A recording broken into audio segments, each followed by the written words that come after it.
News alert. We just got a peek inside Obama's black book, and it turns out Barack knew the Russia hoax was a hoax all along, but pushed it anyway to sabotage the Trump presidency. DNI Tulsi Gabbard declassifying pages and pages of documents showing Obama's intel guys briefed him just weeks after the 2016 election that the Russians didn't actually sway the election. Quote, "We assessed that Russian and criminal actors did not impact the recent U.S. election results. Criminal activity also failed to reach the scale and sophistication necessary to change election outcomes." But Obama just couldn't accept that. So he and his staff instructed intel agencies to cook up new reports to support Russia collusion. Quote, "After the meetings, Clapper's executive assistant emailed intelligence community leaders, tasking them to create a new intelligence community assessment per the president's request that detailed the tools Moscow used and actions it took to influence the 2016 election." Tulsi Gabbard described what she found as a conspiracy to subvert the will of the American people.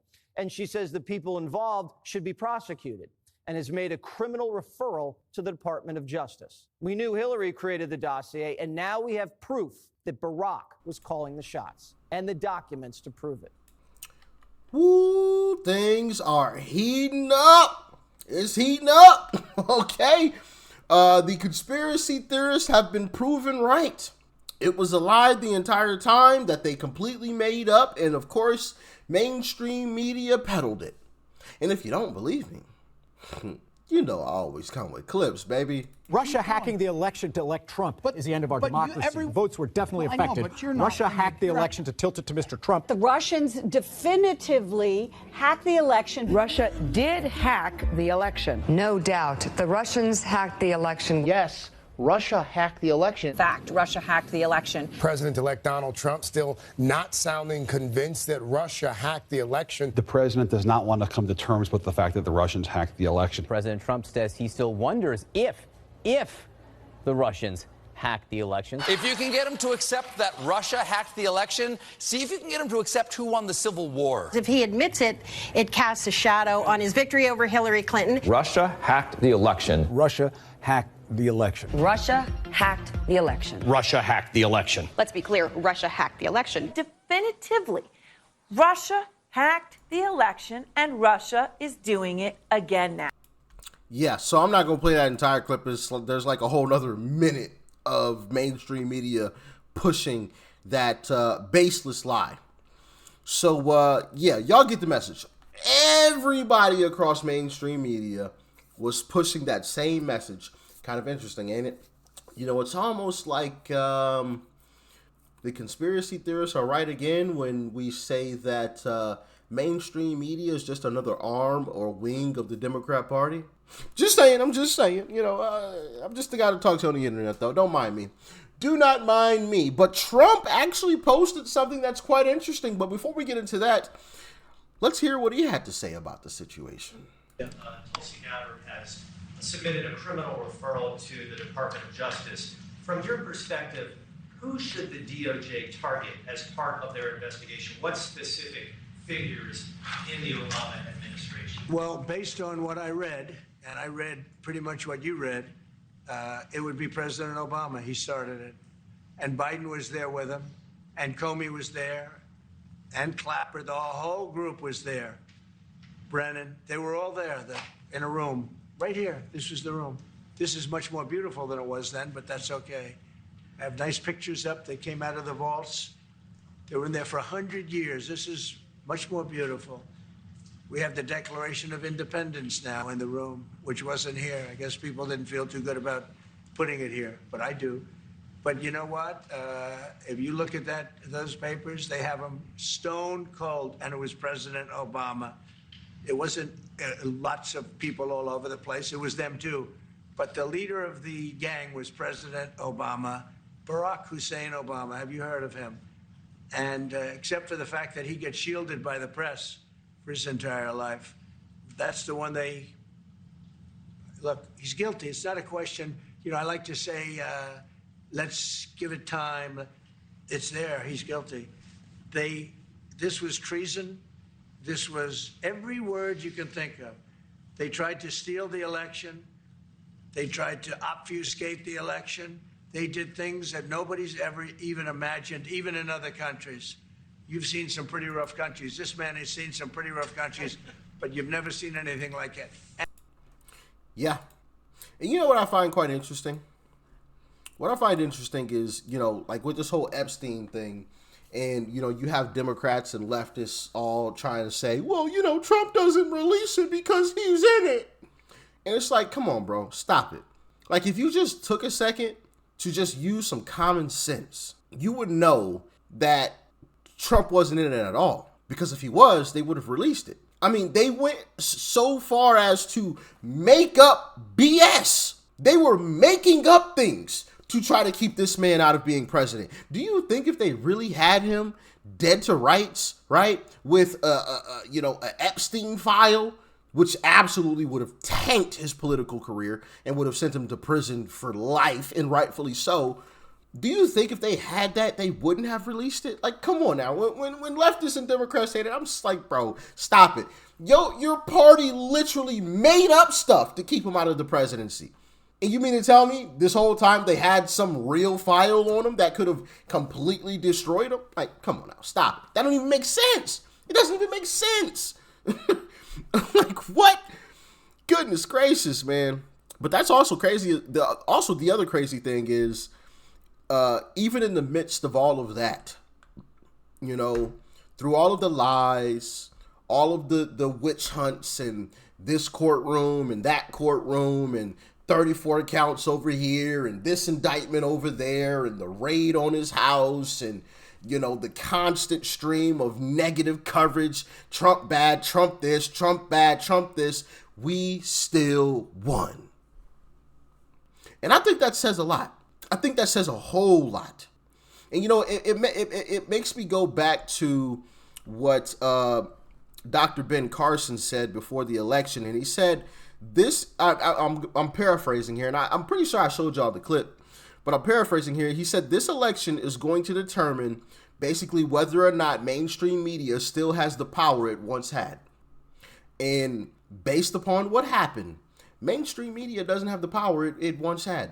They don't have the power to completely influence the entire population like they could have before. And it's their own fault. Same thing with Democrats. Democrats don't have the power to influence the masses like they once did. And it's their own fault. And I love it. I love it, right? Because now we have more and more people that actually look into what's real. Not just what they heard somebody say on mainstream media or some Democrat politician spew out of their mouth. People go and look this stuff up for themselves. And that is a beautiful thing. So in a way, we kind of should thank the Democrats for that. Because it woke a lot of people up to realize, oh crap, maybe I shouldn't just listen to these folks. Maybe I should actually do my own research and look into things for myself instead of just listening to what mainstream media has to say or some Democrat politician has to say. I'll just start looking into things. Just saying. Just saying. Anyway, I want to play this clip as well. Check out this one. This is quite interesting. Trump will not be president. Highly critical, biased text messages between senior FBI officials Peter Strzok and Lisa Page. There will be no question about the outcome of this election. And she got ahead of herself. This utterly stunned this campaign. Head home. You should get some sleep. We'll have more to say tomorrow.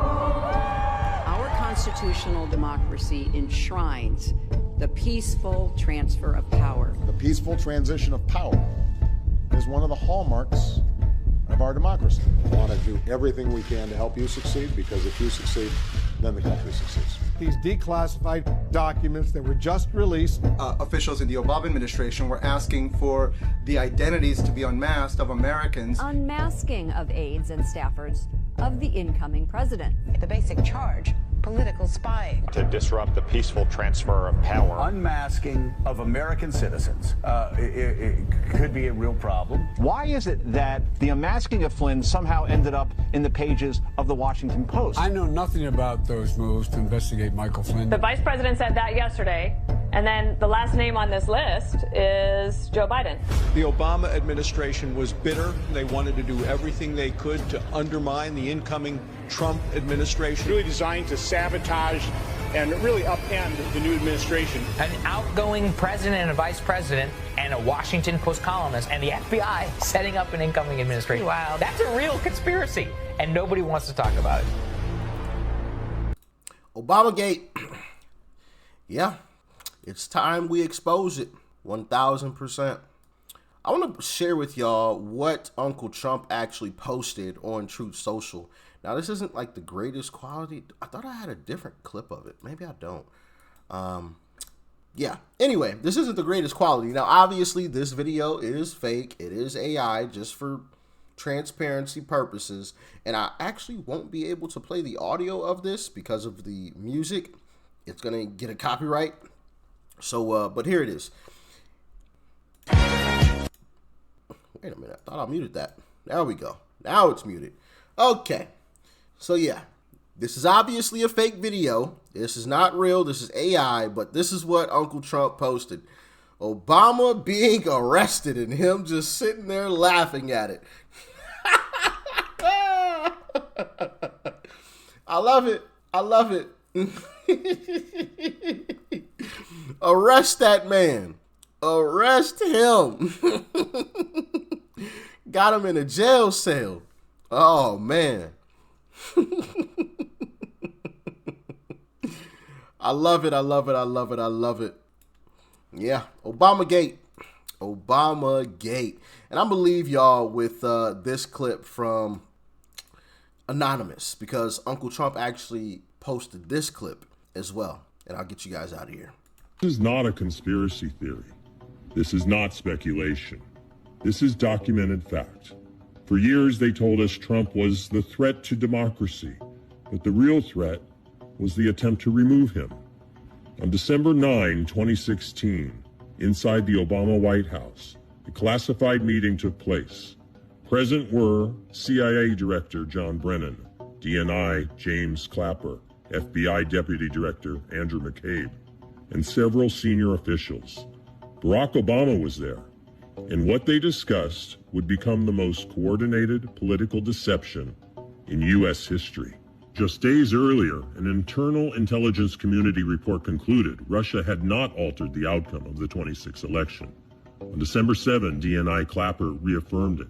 Quote, foreign adversaries did not use cyber attacks on critical infrastructure to alter the U.S. presidential election outcome. End quote. But that wasn't the story the Obama administration wanted. So after that White House meeting, Clapper's executive assistant sent out an email. The order: prepare a new intelligence assessment, one that aligned with the president's request. That's right, intelligence was politicized at the highest levels under the direction of a sitting president to frame the incoming one. They buried prior reports. They inflated the Steele dossier. They reversed conclusions, and they launched the January 6, 2017 Intelligence Community Assessment, used to trigger investigations, media hysteria, FISA warrants, and ultimately, impeachment. It was a soft coup. Director of National Intelligence Tulsi Gabbard has now declassified the emails, memos, and reports. In her words, this was a treasonous conspiracy orchestrated by Barack Obama and carried out by key members of his administration. General Flynn calls it the greatest crime in American history. Others are demanding arrests, indictments, and immediate action from the DOJ, because if this stands, our constitutional republic falls. We now have names. We have documents. We have sworn testimony. No more theories, only accountability.